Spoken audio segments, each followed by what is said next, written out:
بسم اللہ الرحمن الرحیم۔ میں ہوں نبی پاک صلی اللہ علیہ وآلہ وسلم کی پیاری بیٹی فاطمہ رضی اللہ تعالیٰ عنہ کی کنیز فاطمہ نام ہے میرا۔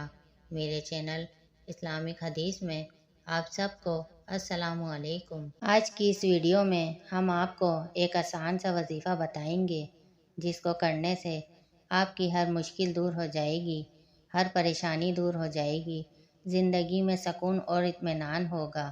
یہ وظیفہ آپ نے رمضان کے دوسرے جمعے کو کرنا ہے۔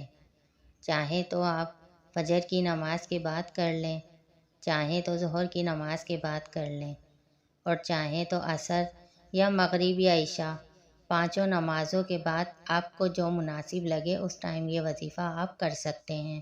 تو آپ نے 3 تسبیح اللہ اکبر کی پڑھنی ہے، اور 3 تسبیح الحمدللہ کی پڑھنی ہے، اور 3 تسبیح سبحان اللہ و بحمدہ کی پڑھنی ہے، اور 3 تسبیح سبحان الملک القدوس کی پڑھنی ہے، اور 3 تسبیح استغفر اللہ کی پڑھنی ہے، اور 3 تسبیح لا الہ الا اللہ کی پڑھنی ہے۔ یہ تسبیح کرنے کے بعد آپ نے اللہ سے دعا مانگنی ہے، رو کر اللہ سے دعا مانگنی ہے، جو آپ کے دل میں ہو، جو آپ کی حاجات ہو، جو آپ کا مشکل ترین کام ہو، اس کے لیے آپ دعا مانگے۔ انشاءاللہ آپ کی وہ دعا، آپ کی وہ مراد ضرور پوری ہوگی۔ اور جمعے کا مبارک دن ہے، جمعے کو ویسے بھی اللہ تعالیٰ تمام دعائیں قبول فرماتا ہے انسان کی جو بھی مانگی جائیں۔ جمعے کے مبارک دن میں کوئی ایک ایسی گھڑی ہوتی ہے کہ جس میں انسان جو دعا مانگے وہ دعا اللہ تعالیٰ ضرور قبول کرتا ہے۔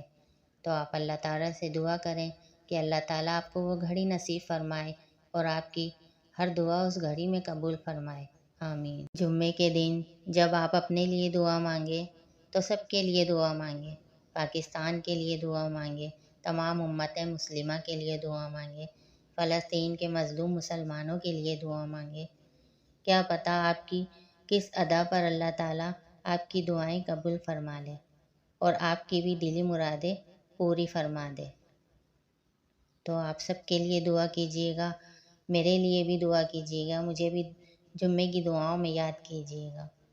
اللہ حافظ۔ اگر آپ کو ہماری ویڈیو پسند آئی ہے تو چینل کو لائک اینڈ سبسکرائب کر دیں اور نوٹیفیکیشن بیل کو آن کر دیں تاکہ آنے والی ویڈیوز آپ کو ملتی رہیں۔